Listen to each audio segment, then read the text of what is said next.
Hello అండి, నేను doctor Radharani, Aishwarya fertility centre, Warangal, fertility specialist.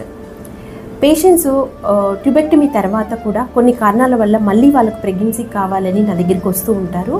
Tubectomy తర్వాత ప్రెగ్నెన్సీ సాధ్యమేనా అని అడుగుతూ ఉంటారు. ట్యూబెక్టమీ తర్వాత కూడా వాళ్ళకి ప్రెగ్నెన్సీ అయ్యే ఛాన్స్ ఉంటుంది. అయితే దీనికి కొన్ని పరిమితులు ఉన్నాయి.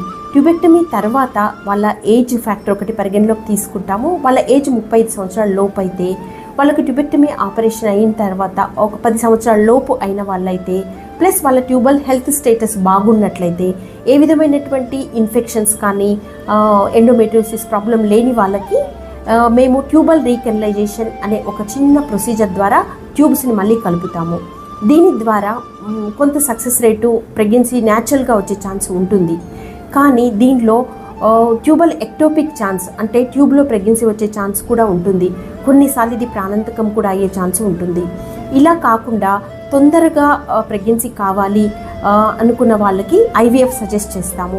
ఈ ఐవీఎఫ్ సజెస్ట్ చేసే వాళ్ళకి ఏజ్ ఎక్కువగా ఉన్న, ట్యూబల్లో సివియర్ డ్యామేజ్ ఉండి, ఈవెన్ రీకన్స్ట్రక్షన్ ఆపరేషన్ చేసిన తర్వాత కూడా వాళ్ళ ట్యూబల్ హెల్త్ స్టేటస్ బాగా లేదు అనిపించినప్పుడు మేము ఐవీఎఫ్ ప్రొసీజర్ ద్వారా వాళ్ళకి ప్రెగ్నెన్సీ వచ్చే అవకాశాన్ని పరిశీలించి వాళ్ళకి ఐవీఎఫ్ ప్రొసీజర్ని అడ్వైజ్ చేస్తాము.